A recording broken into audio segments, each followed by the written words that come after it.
Bonjour à tous et bon retour, bienvenue, sur Les Israéliennes, c'est notre troisième épisode. On a eu une petite pause, dynamique, puisque, on a eu une guerre, on a eu Myriam qui est partie, faire la star sur les plateaux d'LCI, enfin oui, d'autres plateaux parisiens et puis là, on a eu aussi nos enfants qui étaient à la maison, qu'ils soient bénis et qui sont retournés, à leur école et enfin, ils sont retournés dans leurs écoles et nous, c'est l'occasion de retourner à notre podcast. J'ai bien présenté ça, Myriam? Bonjour Eliana, oui, tout à fait.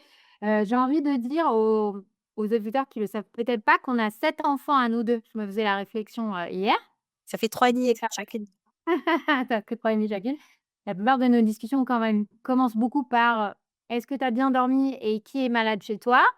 Voilà, et donc effectivement, j'ai des personnes qui m'ont demandé, est-ce qu'on allait continuer israélienne? Donc oui, oui, on continue. On Peut-être continue? que si, la prochaine fois, qu'il y a une opération militaire, la solution de l'éducation nationale, c'est pas tout simplement de les laisser à la maison avec vaguement des zooms, alors notre podcast ne sera pas interrompu. Mais en tout cas, on est là et je dois dire que je suis très contente parce que ça m'avait manqué. De même, j'ai pensé à quelque chose, je me suis demandé si, l'Ukraine, qui est en guerre aussi depuis, pas mal de temps, est-ce qu'ils ont ce même sens de l'humour qu'ont les Israéliens? Est-ce qu'ils ont, ce même niveau de vidéos, qui se moquent de tout et qui rigolent de tout? Alors c'est sûr que je pense que les Ukrainiens souffrent beaucoup plus de la guerre que nous, enfin, ils subissent beaucoup plus, la guerre que nous la subissons ici, hein. Il faut être, tout à fait honnête. Mais je me suis demandé si c'était quelque chose de seulement d'israélien, parce qu'avec toutes ces myriades de vidéos qui ont été faites, qui rigolent de chaque instant entre, «La guerre est finie, les enfants vont rentrer à l'école, youpi!» parce que c'était vraiment ça la guerre, c'était d'avoir les enfants à l'école, ou tout cet humour, et puis, là on sort de Yom HaShoah, quand on parle de Yom HaShoah, on parle aussi beaucoup de cet humour, qu'avaient les juifs dans les camps et cetera. Donc je me demande si c'est quelque chose de particulièrement, juif ou bien, même, les Ukrainiens utilisent, l'humour, pour vivre au quotidien. Bon ça, si on a quelqu'un qui s'y connaît un peu sur l'Ukraine et qui veut commenter, on sera ravis d'en savoir plus. Exactement. Je J'ai moins de contacts ukrainiens, mais j'ai des contacts iraniens et je dois dire que ce qu'on voit sur leurs réseaux sociaux, c'est un peu ça, hein. Alors, en ce moment, non, puisqu'internet est coupé, depuis 6 semaines, mais globalement parlant, oui, l'humour juif, pendant la les tragédies est connu, mais je pense que tout, pays, qui vit dans des conditions, extrêmes, et difficiles, trouve une certaine forme d'humour pour survivre parce que c'est quand même ça qui nous sépare, des animaux, hein. C'est le fait d'avoir conscience de notre condition et hem Tu as déjà vu et toi un ours qui rigole? Non, je rigole.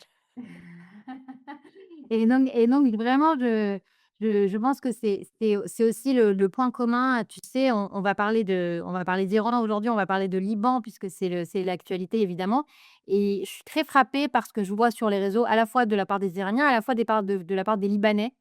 D'une part, à quel point on se ressemble physiquement, c'est quand même complètement fou. Et ensuite, à quel point, je trouve qu'on a des points communs avec ces cultures-là parce que, à la fois au Liban et à la fois en Iran, ils sont multiculturels, d'accord? Puisque, ils sont dans des États multiconfessionnels et aussi multiculturels, ce que nous on a de façon un peu différente, mais qu'on a et hem et en fait, il y a ce mix de religieux par religieux et puis il y a ces micro-trottoirs. Alors on va peut-être pas, être trop optimiste ou trop naïf, mais il y a des micro-trottoirs qu'on voit passer de Libanais qui disent qu'ils ont très envie, de venir, nous voir et nous on a envie de les voir aussi et je trouve que voilà, c'est aussi un Proche-Orient, c'est aussi un Proche-Orient dont on parle pas. Heu, je parlais de mon tour des plateaux parisiens, c'est pas les choses qu'on entend, la normalité, l'humour, l'envie d'aller visiter, l'envie d'aller voir ce qui se passe chez les voisins et ça fait tout à fait partie de notre quotidien. Et je crois qu'en fait, la grande question qu'on va se poser aujourd'hui, c'est est-ce que nous sommes à l'aube d'un nouveau, Proche-Orient ou est-ce que nous allons au contraire continuer et retourner dans des comment dire? Des pas seulement des frontières, mais des frontières aussi culturelles et d'une manière de penser le monde. Est-ce qu'on a véritablement, est-ce qu'on vit véritablement un changement ou est-ce qu'en fait, on est dans la normalité et on retournera de toutes les façons à quelque chose qui existe déjà? Et je pense que c'est une question que tout le monde se pose. Donc si par exemple on commence à parler maintenant du Liban, puisque tu l'as mentionné, la grande question au Liban aujourd'hui, c'est est-ce que le gouvernement libanais, puisqu'ils sont maintenant, c'est pour la première fois depuis 78 ans, on a une table de négociation qui a été installée entre, Israël et le Liban. C'est quand même assez incroyable, 78 ans, ça n'a jamais été fait. Et est-ce que le gouvernement libanais va lever la tête, va, prendre ses responsabilités, va décider de neutraliser complètement le Hezbollah et dans la même vague, va reconnaître Israël? Est-ce qu'on va pouvoir manger du houmous à Beyrouth? C'est là est la question. Ou est-ce qu'au contraire, on retourne toujours en arrière et on va refaire, des accords comme, les accords qui ont été faits, pas exactement les mêmes accords, mais, pas des accords frontaux, Israël-Liban, mais des accords par un biais par le biais d'une tierce personne, on parlera de Macron peut-être, mais de juste d'arriver à un cessez-le-feu, à certaines, décisions qui au final n'ont jamais été appliquées. Mmh. Alors, regarde, ni toi ni moi, nous sommes, prophètes, on n'a pas de boule de cristal et il est évident que la grande question, il y a beaucoup de questions. La grande question, c'est est-ce que le Liban a les moyens de son ambition souverainiste? C'est-à-dire que le fait qu'il soit présent à Washington, c'est une image saisissante, c'est une image bienvenue, c'est une image qui nous fait tous très plaisir. Le fait q donc c'est déjà une très belle avancée. Est-ce qu'ils ont la capacité, en réalité, de démanteler le Hezbollah? Puisque c'est ça la vraie question. Et c'est pas seulement la C'est capacité, c'est la volonté de le faire. C'est 2 choses la différentes. De volonté, mettre c'est à ça, dos, toute la population chiite ou une grande partie qui soutient quand même le Hezbollah, c'est prendre position. c'est prendre position. Je suis d'accord. J'ai envie de dire que le fait qu'il soit là, qu'il soit présent à la table de négociation, ça démontre d'une volonté. Maintenant, la question, c'est est-ce qu'on a, les moyens de son ambition? Mais au-delà de ça, avant de parler de ça, j'ai envie de te faire un zoom out. Tu sais, quand j'étais, donc sur les plateaux, parisiens, le la grande question et la raison pour laquelle, les Français traitent la guerre comme ils la traitent, c'est parce qu'ils ne comprennent pas du tout, qu'est-ce que, le président américain est allé faire dans cette galère, d'accord? Ils ne comprennent pas. Ils ne comprennent pas cette ils ne ils se en gros, ce qu'ils disent, c'est: «Oui, on n'aime pas le régime iranien, mais ça fait 47 ans qu'il dure ce régime-là. Pourquoi maintenant? Pourquoi Donald Trump y est allé alors que tous les présidents américains n'y sont jamais allés?» Et donc la réponse, automatique, des gens qui sont prompts à l'antisémitisme, c'est: «Il s'est fait manipuler par les Israéliens, il est à la solde de Benjamin Netanyahou». Mais au-delà de ça, c'est qu'ils voient pas du tout les intérêts américains dans cette histoire-là. Et moi, je pense que, les intérêts américains, en fait, ils s'éclaircissent beaucoup quand on examine, ce nouveau développement avec le Liban. Parce que c'est très clair, si tu suis des gens qui comprennent très bien Donald Trump, comme par exemple, je vais les citer, le docteur Kobi, Barda, qui est un expert israélien qui comprend très bien la façon qu'a Trump de réfléchir. Kobi Barda, il dit déjà depuis l'année dernière que, l'ambition de Donald Trump, c'est de faire les accords d'Abraham élargis, dont les accords de Cèdre, d'accord? Donc, Liban-Israël, c'était déjà dans les cordes l'année dernière. C'est-à-dire que l'année dernière, Trump a fait un tour du Proche-Orient, souviens-toi, au mois de mai.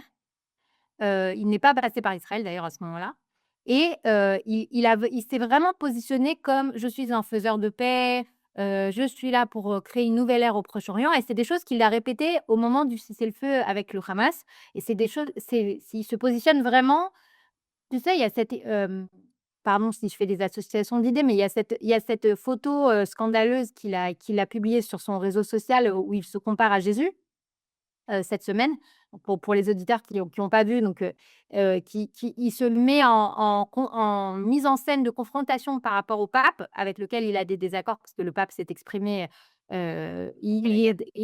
il est pas d'accord avec la façon, dont le pape envisage la guerre et donc il n'hésite pas à se parer des atouts, de Jésus-Christ, ce qui est très choquant y compris pour la base MAGA, avec beaucoup d'évangélistes, qui ont critiqué cette photo-là, enfin cette image-là.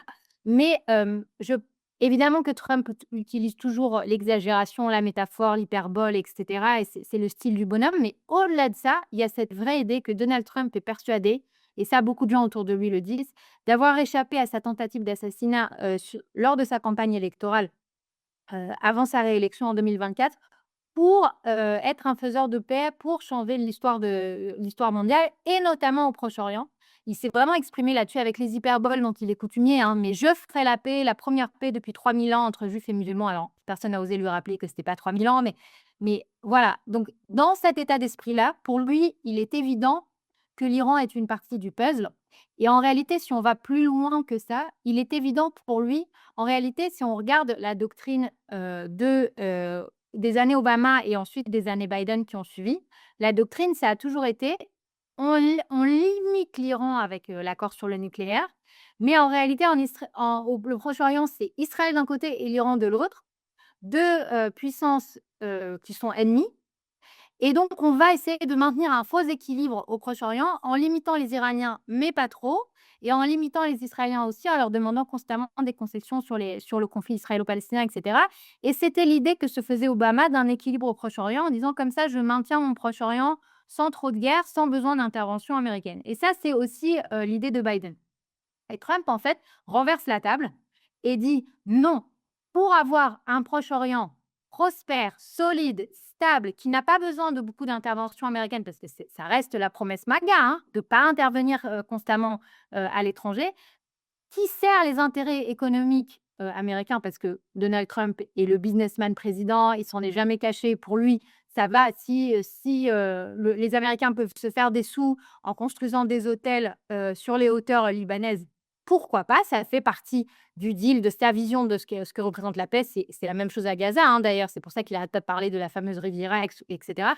Pour lui, la paix est toujours stabilisée par les intérêts économiques. Si on a, des intérêts immobiliers américains dans ce coin du monde-là, tout le monde s'en portera mieux et donc renverse la table et décide que si l'Iran est la force qui l'empêche de faire les accords d'Abraham élargis, d'accord? Et c'est la preuve toutes ces dernières années, eh bien, il faut une bonne fois pour toutes se débarrasser des mots-là ou en tout cas les affaiblir au point qu'il n'ait plus d'autre choix et ça nous amène à la question de: est-ce que la guerre des 40 jours a réussi, oui ou non, à, affaiblir suffisamment l'Iran? Et c'est une question qu'on va se poser. Mais en tout cas, concernant le Liban, ce que je trouve très intéressant, c'est de dire: il est évident qu'il n'y aurait pas eu les négociations ouvertes entre Israël et le Liban sans que la guerre ait lieu, sans que le Hezbollah soit affaibli, sans que la République, islamique d'Iran soit affaiblie.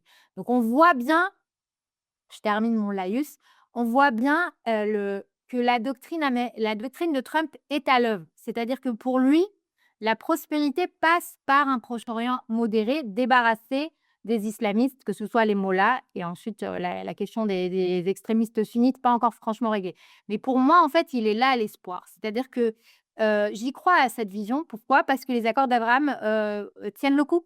Les accords d'Abraham ont été signés il y a 6 ans et demi maintenant et pardon, bientôt 6 ans maintenant, puisqu'on est en 2027 tiennent le coup, ont tenu toute la guerre malgré, les difficultés énormes que cette guerre suscite et créent des vraies alliances, à la fois économiques, culturelles entre Israël et les pays du Golfe et je ne vois pas du tout pourquoi, on ne pourrait pas faire rentrer le Liban, dans le giron de ces pays modérés-là, parce que c'est ce qu'a l'air de vouloir en tout cas une partie de la population. Hem, alors j'ai beaucoup apprécié ton analyse. Je pense que si tu parlais de faire un zoom out, il y a encore un zoom out encore plus important à faire, qui est au niveau, quand même, il faut parler de la Chine, hein, parce que si Trump, il a une opposition, ouverte à la Chine, il le dit partout et on sait très bien qu'il voit d'un œil très sévère, ce que la Chine pourrait être, ce que la Chine pourrait devenir et ce que la Chine, les dégâts qu'elle pourrait faire aux États-Unis et étant donné que l'Iran, et la Chine, c'est un deal, c'est un soutien et militaire, d'un côté ou bien, technologique d'un côté, c'est-à-dire la Chine qui soutient l'Iran ou bien l'Iran, de l'autre côté qui fournit ses matières premières, à la Chine, à des prix, Sans oublier l'Iran, sans oublier la Russie. En oui, bien réalité, sûr. c'est pas une relation duelle, Oui, c'est mais ça. la relation qu'a Trump avec, la Russie, c'est moins tendu que la relation qu'il a avec la Chine, donc c'est plus compliqué. En fait, c'est vraiment on a l'impression parfois qu'on se concentre sur quelque chose. Qu'est-ce que tu as parlé tout à l'heure du tour, du Proche-Orient qu'avait fait, ou du Moyen-Orient plutôt, qu'avait fait, Trump, en début, de 2025, juste après avoir été élu et je me souviens des acteurs israéliens enfin surtout des commentateurs politiques qui avaient écrit de partout qu'il ne passe pas par Israël. Regardez, ça prouve que les relations sont au plus bas entre Bibi et Trump et bon, et 2 mois plus tard, 3 mois plus tard, on a eu la première guerre contre l'Iran avec le soutien des États-Unis, donc ça prouvait qu'en fait, on ne savait rien. Moi, s'il y a quelque chose que j'ai vraiment appris, dans ces 3 dernières années, c'est qu'on ne sait pas ce qui se passe. On ne sait pas. C'est-à-dire, par exemple, on enregistre ce podcast donc mercredi, donc hier soir quand on allait se coucher, tout allait mal. On était sur le point la 3e guerre mondiale allait, se déclencher entre l'Iran et les États-Unis autour du détroit d'Ormuz et puis quand on s'est réveillé ce matin, Trump, lui, a annoncé qu'on était à 2 doigts de finaliser les accords de paix entre l'Iran, et les États-Unis. Donc en fait, on est vraiment, peut-être c'est aussi notre génération, c'est une génération où comme on a besoin en permanence d'avoir des infos, alors on est connecté, chaque petite, information nous fait sursauter et relever la tête. Alors que si on avait vécu, avec le même type d'informations, mais il y a 50 ans, on n'aurait pas su en fait les informations. On n'aurait pas réagi aussi rapidement, on aurait attendu que les choses se tassent et d'en savoir un peu plus. Moi, un exercice, que j'ai trouvé intéressant, que j'ai fait cette semaine, je te l'ai envoyé d'ailleurs, c'est l'interview de la fille de Ivanka Trump, chez Steven Bartlett dans The Diary of a CEO. Donc, Steven Bartlett, c'est un entrepreneur qui a commencé, il y a quelques années déjà à interviewer, des gens qui sont dans le business, hein, des businessmen et il a interviewé Ivanka Trump. Alors déjà, c'est Ivanka Trump, c'est quand même c'est et la fille de Trump et la femme de Jared Kushner, donc elle est quand même assez entremêlée dans toutes ces histoires et elle en général, elle n'accepte pas d'être interviewée, donc c'est pour ça que j'ai trouvé ça très intéressant. Malgré que certaines personnes trouvent que ses réponses étaient tout à fait parvées, comme on dit en hébreu, c'est-à-dire qu'elle ne prenait pas vraiment position, vraiment on dirait qu'elle est en train de surfer sur les vagues sans jamais se prendre une vague dans la figure. Moi, j'ai trouvé ça très intéressant parce qu'on ne peut pas penser et puis elle raconte, son enfance, elle raconte, ses interactions avec ses parents, et je pense que Trump, au final, c'est un clown. C'est-à-dire qu'il adore, se la jouer comme, cet être complètement fou et cet être, qui est, comment dire, comment dire, imprévisible. Alors qu'en fait, il y a c'est très, très réfléchi et elle, quand elle parle et de la manière dont elle s'exprime et de la manière dont, au contraire, elle fait extrêmement attention à ce qu'elle va dire. Elle marche sur des œufs tout le long pour, ne jamais dire quelque chose, de trop abrupt. Je pense vraiment que, on se trompe beaucoup sur la personne de Trump et que, il est beaucoup plus intelligent qu'on ne le pense et qu'il sait beaucoup mieux où est-ce qu'il mène sa barque. Est-ce que nous, on sait où est-ce qu'il mène sa barque? Moi, j'ai beaucoup de mal aujourd'hui à mettre enfin, je peux mettre le doigt, comme je te l'ai dit, sur, la Chine, sur cette menace pour les États-Unis. C'est sûr qu'il est là d'abord comme un président américain et qui soutient qui défend les États-Unis, mais je pense aussi qu'il a quelque chose de beaucoup plus profond d'un point de vue, des valeurs, voilà, de ses valeurs et dans la compréhension, si justement on parle d'un monde woke ou d'un monde postmoderne où on ne sait où il n'y a plus de vainqueurs et il n'y a plus de personnes qui ont de perdants et il n'y a plus de bien et il n'y a plus de mal. Je pense que lui, au contraire, c'est très, très clair pour lui où se trouve le bien, où se trouve le mal, qui doit être vainqueur et qui doit être perdant.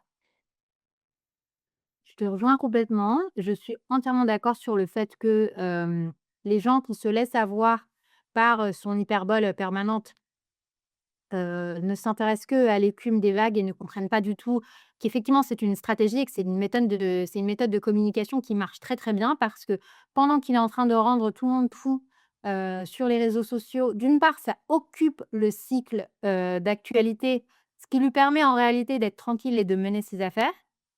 Et ensuite, j'ai envie de te dire, pour le relier à un autre sujet d'actualité qui est, la défaite, d'Orban, en Hongrie, Oui. Viktor, hein, de son petit nom. Hem, Tu c'est ton copain de l'école. On était ensemble, je me souvenais Victor, plus, de Victor! lui. Tu vois Rabbi Jacob? Victor! Bon, OK, d'accord. Divers. J'avais un coup, je l'avais un coup. Donc remplacé par Peter Maga. Ce qui est très «drôle» entre guillemets, hein, parce que c'est comme si nous, notre prochain premier ministre s'appelait, Benjamin le Juif ou Benjamin l'Israélien. Tu sais que je l'ai noté. Je l'ai noté, je me dis: «Mais est-ce que les gens se rendent compte qu'il avait le nom du profil?» Mais vraiment.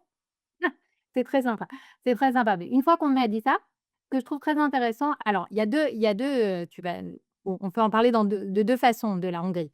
La première, c'est que tu vas forcément me demander politiquement, est-ce que ça a un on peut en déduire quelque chose pour la situation de Benjamin Netanyahou, En déduire en quelque chose, pour la situation de Benjamin Netanyahou, Myriam? merci, Eliana, quelle bonne question! Heu Regarde, je vais dire très clairement ce que Amit Segal a dit, on va pas se cacher, c'est pas mon analyse à moi, c'est celle, du de mon maître et mentor Amit Segal. C'est que de dire que, est-ce que la situation est comparable dans le sens où, chez en Hongrie, on avait 2 types de sondages et on avait les sondages d'État qui donnaient, Orban gagnant et ça correspond un petit peu à la situation qu'on a en Israël, à savoir qu'on a 2 instituts de sondage, qui 2 chaînes, hein, de télévision, la 14 et I24 en hébreu, mais il en cadre tout court, qui donne constamment, le Likoud gagnant avec, des projections de mandats très proches de celles que le Likoud a maintenant à la Knesset, c'est-à-dire autour de 32 mandats, voire parfois 35, 36, d'accord? Donc des scores, qui feraient très plaisir à Benjamin Netanyahou et qui systématiquement donnent au challenger, Bennett beaucoup moins, heu, à peine 15 mandats, voire parfois moins. Donc un écart très important entre les 2 et les autres instituts de sondage, donc la 12, la 11, la 13, Maariv, Jérusalem Post et cetera, qui eux donnent, un tableau complètement différent avec une victoire, alors pas encore décisive du tout du bloc d'opposition, mais par exemple là, les récents sondages de Maariv, c'est 61 pour Bennett, d'accord? Donc pas une vraie dynamique, assurée, mais en tout cas une avance, de l'opposition. Donc une image très différente en fonction des instituts de sondage et évidemment ça sert les uns et les autres, chacun voit midi à sa porte et chacun se sert du sondage qu'il veut et Segal fait cette comparaison en disant: «Est-ce qu'on est dans ce type de situation?» C'est-à-dire que les sondages partisans en faveur d'Orban étaient finalement, une tentative malgré tout de vendre une dynamique plus optimiste pour, le président sortant et donc telle est la question. Est-ce que la 14 et I24 voient quelque chose que les autres sondeurs en Israël ne voient pas? Ou est-ce que c'est partisan? En sachant que Segal s'en prend directement à Momo Philbert, hein, pour ne pas le citer, qui est le sondeur qui est derrière, les sondages très optimistes pour Netanyahou. Donc ça, on le saura quand nous, on sera en dernière ligne droite de nos élections à nous. Mais c'est une vraie question qui est intéressante et attends, je rejoins sur ce que je voulais dire tout à l'heure par rapport à Trump et par rapport à Orban. Parce que je pense que, tu sais, tout le monde y est allé de sa petite analyse. Que voulait dire la défaite, d'Orban?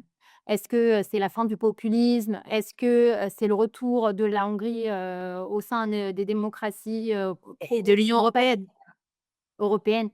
Et bon, l'avenir nous dira, mais on peut noter simplement que Peter Magar, il provient du même parti que Orban, qu'il a un programme qui lui ressemble beaucoup sur être très, très ferme sur l'immigration et cetera et cetera. Il est un peu plus pro, institutions internationales et cetera. Ça a l'air d'être ça la vraie différence et puis, les Hongrois disent eux-mêmes qu'il y en a un qui est corrompu et un autre qui ne l'est pas. Sans s'exprimer sur la question de fond, je pense que c'est ça qui est intéressant. C'est que aujourd'hui, en Israël, tout le monde trouve ça absolument passionnant, cette espèce d'énorme écart. Est-ce que oui ou non, il y a un énorme écart entre Netanyahou et Bennett? Mais Bennett provient plus ou moins du même parti que Netanyahou, tu comprends ce que je veux dire? Ouais, ouais. A les mêmes idées, défend les mêmes positions et c'est là que je retourne à Trump. Donald Trump a très bien compris qu'en étant populiste, en se servant d'une communication politique, spectacle à outrance, d'accord? En faisant hurler Twitter, sur une image comme ci ou un tweet comme celui-là, on pouvait très tranquillement faire passer ses propres politiques et élargir la fenêtre d'Overton. Alors pardon, c'est une expression très jargon Twitter, maintenant tout le monde s'en sert, mais ce que ça veut dire très concrètement, c'est de faire accepter des opinions qui jadis ne l'étaient pas. Il y a, 15 ans en Israël, si tu m'avais dit que l'espoir du camp libéral en Israël, je mets des guillemets pour ceux qui ne me voient pas, c'est Naftali Bennett, ancien président du conseil de Judée-Samarie, porteur de kippa, né au sein du ayant grandi au sein du sionisme religieux, très fier, de tout ce qu'il a fait au sein de son service militaire. Plus faucon, on fait mal difficilement. Tout ça parce que alors certains vont me dire: «Tout pour la haine de Bibi». Oui, peut-être que c'est aussi la haine de Bibi, mais c'est aussi l'ouverture de la fenêtre d'Overton, c'est-à-dire que le populisme permet, le populisme d'un Orban, le populisme d'un Trump, d'accord? Ou en Israël, le populisme d'un Ben Gvir, en l'occurrence, permet de normaliser le débat, par exemple, sur la peine de mort en Israël. Par exemple, sur une politique beaucoup plus ferme sur l'immigration, qui aujourd'hui est devenue beaucoup plus mainstream en Europe. Permet à Donald Trump, au final, d'attaquer l'Iran, chose qu'aucun président américain n'avait osé avant lui. Tu vois où je veux en venir? Je vois où tu veux en venir, mais moi, je pense qu'il y a quand même autre chose. C'est pas seulement, ça veut dire, pour qu'il y ait ces développements et qu'on en soit arrivé à là, il faut aussi, dire que de l'autre côté a trop tiré sur la corde. C'est-à-dire que quand aux États-Unis, tu as aujourd'hui, une idéologie woke qui est tellement, omniprésente, quand tu vois, à part ça, qu'aujourd'hui, donc omniprésent dans les universités, mais qu'en même temps aujourd'hui un diplôme d'université, ça t'ouvre pas les portes du marché du travail et qu'au contraire de faire des formations, d'apprendre à être un youtubeur, tu vas beaucoup mieux réussir dans ta vie. Ça, c'est d'un côté, tu vois?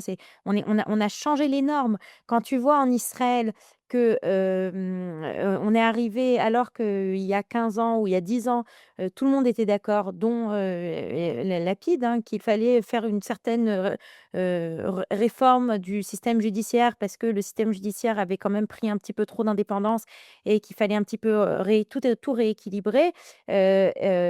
Tu vois qu'au final, bah, on va arriver à cette réforme, du parti du Likoud qui va, réveiller tout le pays. Mais bon, on est passé à autre chose parce qu'il y a quand même eu des éléments. C'est pas seulement, je pense, un simple populisme. Il y a des choses et puis en Israël aujourd'hui, je pense que la position, de Bennett je me souviens bien de Bennett qui était appelé le fasciste, hein. Moi, j'avais des amis qui disaient: «Ouais, c'est un fasciste, Bennett et cetera, le gros fasciste». Alors Ayelet Shaked, elle est encore plus fasciste que Bennett.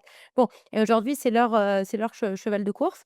Mais je pense qu'aussi dans ce cas-là, il y a eu le 7 octobre au milieu. C'est-à-dire qu'il y a eu des remises en question extrêmement, profondes. Je voyais ce matin une petite vidéo de Nathan Devers, je ne sais pas si ça te dit quelque chose, qui disait tu l'as vu ça sur, c'est quoi? C'est quoi ce sourire? Qu'est-ce que tu veux dire?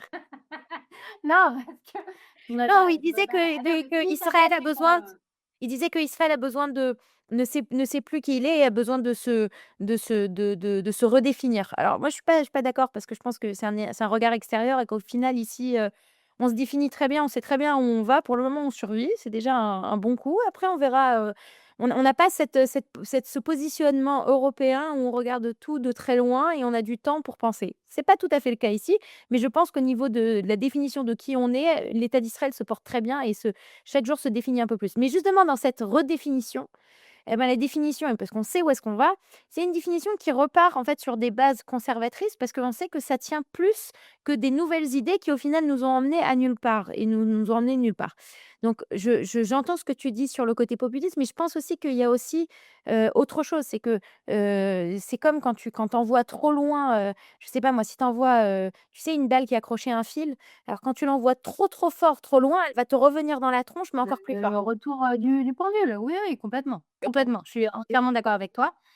Le retour du pendule. Je suis entièrement d'accord avec toi, c'est plusieurs choses à la fois, mais je trouve vraiment, pour conclure, parce qu'en fait, dans le fond, on est d'accord, hein, mais pour conclure, je pense que Donald Trump, tu sais, c'est quand on parle, du fou du roi, c'est très intéressant parce que, Est-ce que tu c'est à la fois le roi et c'est à la fois le fou.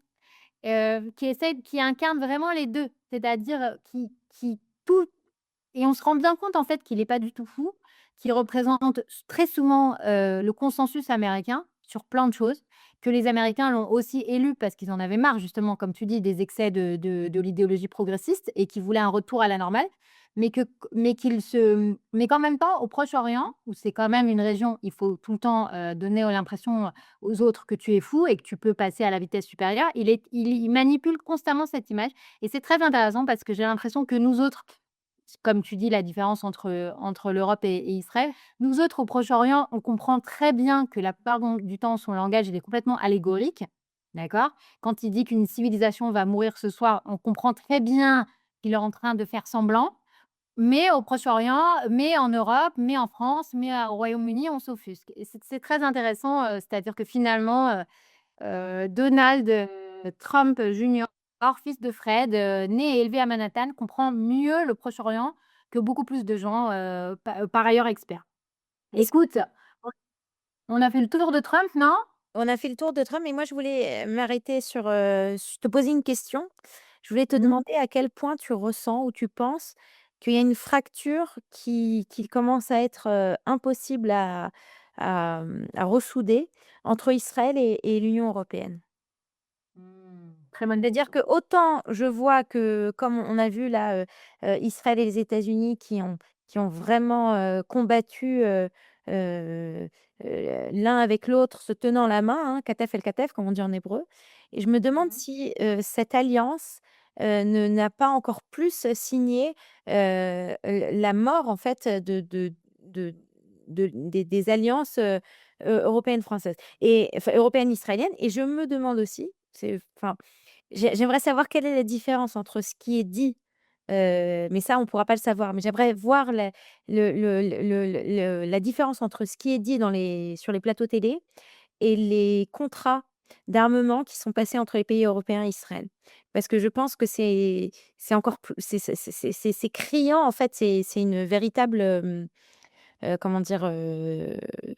C'est complètement hypocrite ce qui se passe. Mais ouais, je veux entendre ce que tu en penses. Alors, d'une part, je pense vraiment que, de la même manière que tu sais, je vais dire ça comme ça, à l'étranger et sur Twitter et un peu partout, les gens, ils nous parlent sans cesse de Ben Gvir et de Smotrich. Sans cesse. Sans cesse, sans cesse, sans cesse. Pour eux, c'est israélien, tu comprends? Et toi, quand tu es israélienne, tu lui dis: «Bah oui, mais enfin, il y en a un qui est sous le seuil, d'éligibilité, il y en a un autre, qui galère franchement, qui a pas du tout, enfin, qui a une partie de son électorat qui est déçu, l'un dans l'autre, dans le maximum des maximums, debout les bras levés, un jour ensoleillé. Ces gens-là, c'est 10 mandats c'est 10 mandats de la société israélienne max, d'accord? Et même, ils ont des électeurs qui sont plus modérés qu'eux parfois, qui considèrent qu'il y a des choses bien sur le sécuritaire, qui sont pas d'accord avec, enfin, tu comprends ce que je veux dire? C'est que toi, en tant qu'Israélienne, tu sais très bien dire ce que ça représente de la société israélienne, c'est-à-dire pas forcément le mainstream, loin s'en faut, OK? Et que la plupart des gens considèrent qu'il y a des choses à apprendre, il y a des choses à laisser et que d'accord? Et je pense qu'il ne faut pas qu'on fasse la même erreur d'analyse. C'est-à-dire, hem, alors tu vas me dire: «Oui, mais Emmanuel Macron, a priori, c'est la France». Mais je ne crois pas qu'Emmanuel Macron, ce soit la France, tu comprends? C'est-à-dire que et c'est pareil, c'est-à-dire que quand je vais sur LCI et que je me tape, les gens les plus anti-israéliens ou les plus anti-américains de façon extrêmement primaire, les gens retiennent que ça, évidemment, parce que c'est ce qui fait de la bonne télé. Mais autour de la table, il y avait 4 autres personnes qui étaient plus ou moins d'accord avec moi, tu comprends? Ou en tout cas qui étaient beaucoup plus modérées que le type extrémiste. Et ça, je m'en suis vraiment rendu compte. Tu sais, tout le monde m'a posé des questions du style: «Est-ce que c'était dur d'aller chez LCI? Est-ce que les gens sont désagréables dans les couloirs?» Non, pas du tout, les gens sont hyper sympas dans les couloirs et les présentateurs, sans citer aucun nom parce que j'en ai eu plusieurs, tu sens bien qu'ils sont quoi, assez d'accord avec toi et qu'ils ont tu comprends? Et ils essayent de donner la parole à tous, mais qu'en réalité, on n'est pas je pense qu'il faut pas du tout faire l'erreur de se dire que la France, c'est Emmanuel Macron et que, tous les Italiens sont contre Israël parce que, Giorgia Meloni, a fait un espèce de coup de com' hier avec son histoire de non renouvellement. Automatique, dans 5 ans. Mais c'est ça, c'est-à-dire qu'il vient d'être renouvelé le truc et donc en 2030, elle y réfléchira. Bah, écoute, Georgia, on y réfléchira aussi. Enfin, tu vois? Bon, voilà, on a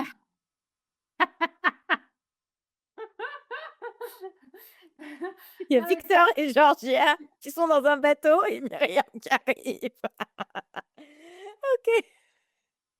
non mais bon, tu as bien compris.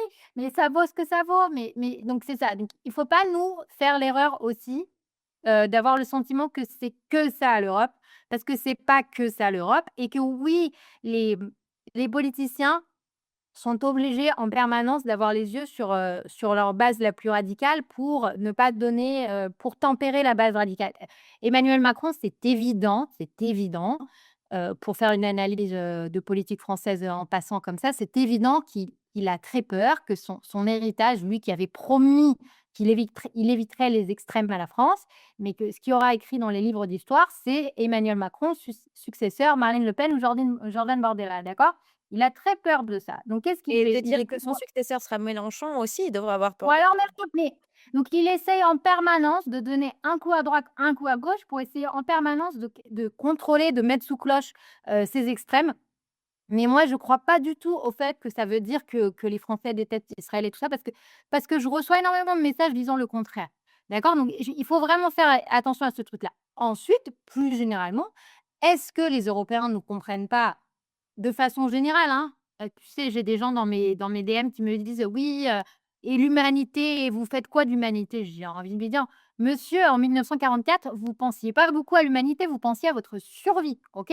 Ces gens-là ont oublié ce que ça veut dire de survivre. Ils ont oublié ce que ça veut dire de Et c'est survivre. Ils ont exactement ce qu'a dit, Noémie Alioua, en disant que l'Europe est dans sa politique de de la pantoufle. pantoufle. Voilà, Oui, exactement. oui, mais bien sûr, mais tu peux te permettre de faire ça quand tu n'as jamais senti, le feu, près de toi. Quand tu n'as jamais pris tes Entendu enfants les booms en pleine nuit. entendu les booms ou pris tes enfants pour courir ou eu peur. Tu peux te permettre de faire ça, mais tant mieux, mais on aspire tous à vivre 3 générations, 4 générations de prospérité et d'avoir oublié ce que enfin, je veux dire, toutes les chansons israéliennes qui parlent de la fin de la guerre et d'une ère de paix, on aspire tous à ça, d'accord? Tant mieux pour eux s'ils ont eu l'occasion de le vivre.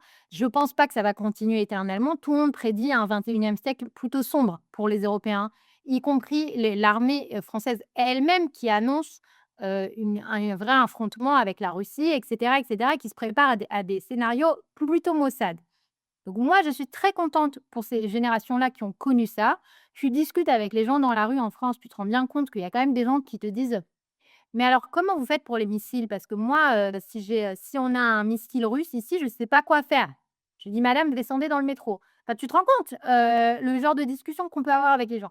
Donc je pense vraiment que, il faut pas nous se laisser avoir. De loin, tout paraît plus menaçant. Tu sais, c'est comme moi arrivant en France, disant aux gens: «Comment vous faites pour gérer l'antisémitisme?» et eux me disant: «Comment vous faites pour gérer les missiles?» Tu comprends ce que je veux dire? Tout paraît beaucoup plus grave de loin. Il faut pas se laisser avoir par ça et après, encore une fois, est-ce que l'Europe a un problème avec à la fois une extrême gauche complètement déconnectée, de la matrice et une immigration extra-européenne qui évidemment arrive avec des sentiments antisémites et antisionisme en veux-tu, en voilà et qui alimente ce truc-là, c'est une évidence. Mais dans le fond, ça les regarde eux. Comment ce que je veux dire? C'est leur problème, en fait. Alors j'aimerais juste, Myriam, en fait, qu'on termine cette conversation par parler de cette période dans laquelle on se trouve, là. On passe, 10 jours qui sont quand même des journées, très importantes, dans l'éthos ou dans la société israélienne. Puisqu'hier, on avait la journée de Yom HaShoah, puisque cet épisode est enregistré un mercredi et hier, c'était Yom HaShoah et la semaine prochaine, on aura Yom HaZikaron et enfin Yom HaAtzmaut. Et donc en fait, c'est ces 10 jours qui sont extrêmement puissants d'un point de vue identitaire en Israël, où on se rappelle, c'est un petit peu presque un cheminement. On se rappelle, ce qu'on a vécu, ce que l'on risque de vivre, si, l'État d'Israël, n'existe pas, de revivre à nouveau. Je fais une parenthèse, bien entendu, je ne parle pas du 7 octobre et ce qui s'est passé ta ta ta ta ta ta, parce qu'on peut ouvrir beaucoup de conversations, mais c'est pas le but là. Et ensuite on passe, à la journée de Yom HaZikaron où on rappelle, les sacrifices en fait de toutes ces personnes qui ont tant donné pour qu'on puisse vivre ici en paix. Et enfin on arrive, à cette journée de fête qui est la journée de Yom Ha'atzmaut et cette journée de reconnaissance en fait, envers, pour les gens religieux, le maître du monde qui nous a permis la création de l'État d'Israël et puis tout court, tous les Nefashot Hapoalot, comme on dit en hébreu, toutes ces personnes qui participent en fait à la réalisation, à la réussite, de l'État d'Israël, au quotidien. Et je pense que c'est une période dans laquelle toute la société israélienne se remet vraiment en question par rapport à qui elle veut être, où est-ce qu'elle va et comment elle fait pour aller, là où elle veut. Bah, déjà, tu as tout dit, Ah, mais non, vraiment, tu as tout dit, mais écoute, je vais te rajouter quelque chose auquel j'ai pensé hier pendant la sirène, donc à 10:00.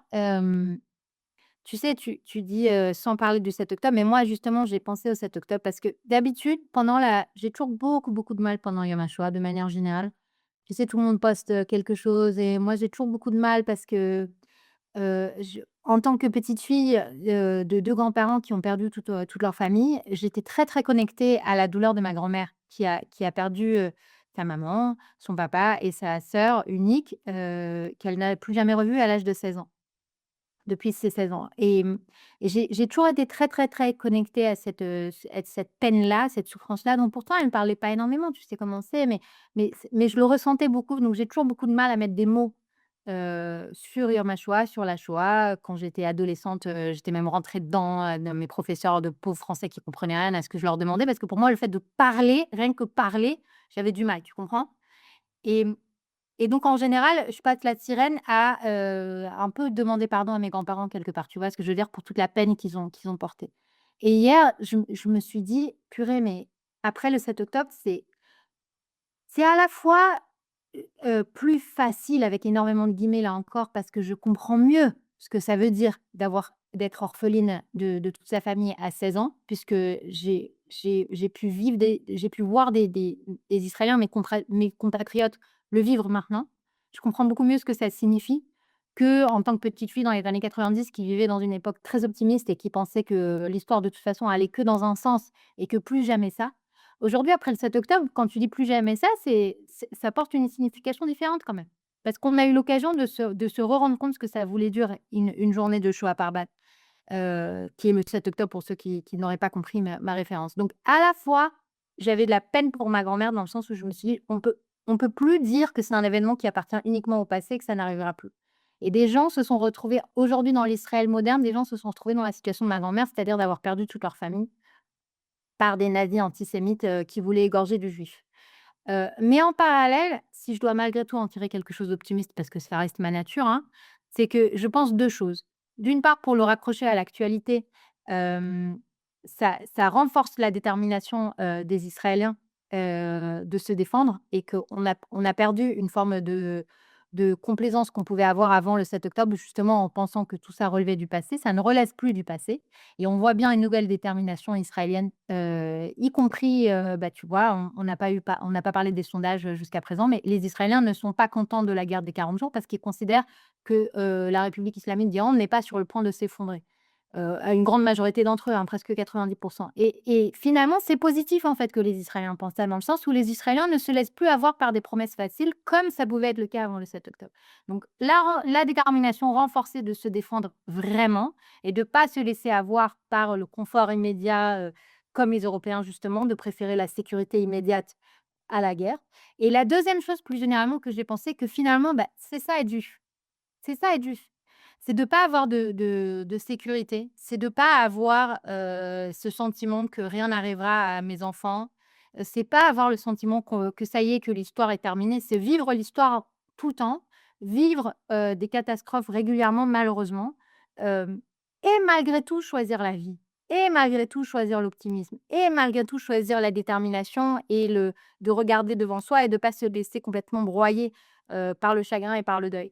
Et c'est ça le message de ces 10 jours, nationaux, et c'est ça le message de la création d'État d'Israël et justement parce qu'on a failli à notre propre promesse le 7 octobre, ça renforce la détermination et on est dans une génération d'Israéliens qui, plus que jamais, savent pourquoi ils se battent. Donc quelque part, même si j'ai énormément de peine et vraiment je suis très triste à l'idée de ce que ma grand-mère aurait pensé, tu vois? Si elle avait dû vivre le 7 octobre et se dire que ce pourquoi elle s'est battue toute sa vie a failli ce jour-là, en tout cas le temps d'une journée. Mais pour moi, c'est comme, renouveler ma promesse, mon serment, si tu veux, à ce pays-là, que bien entendu, on sait très bien ce qu'on fait là et on sait très bien, à la fois on se protège, mais à la fois on fait vivre la culture juive, la souveraineté juive, la créativité juive, le c'est pas que on n'est pas que là pour se planquer et se réfugier des nazis. On est là pour faire vivre cette culture qui a survécu aussi longtemps. Donc moi, pour moi, tu vois, il y a beaucoup de motifs à relever la tête. Et tu sais dans ce que tu as dit, bah, le le le le 8 octobre au matin Tu te souviens de cette conversation qu'on avait eue?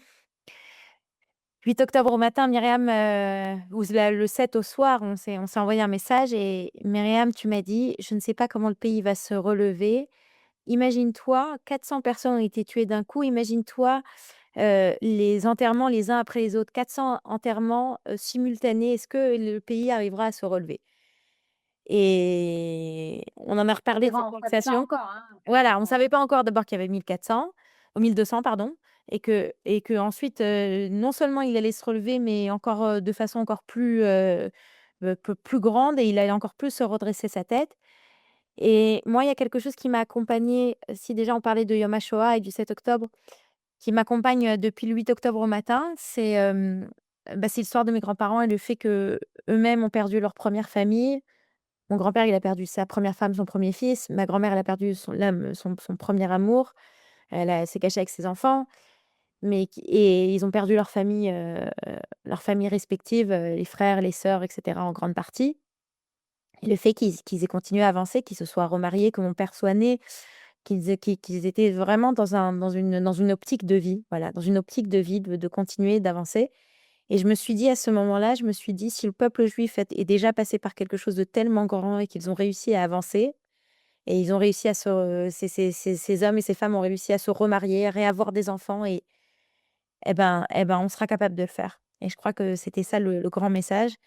On va s'arrêter sur cette note d'optimisme et à la prochaine, voilà. Merci encore d'avoir été avec nous.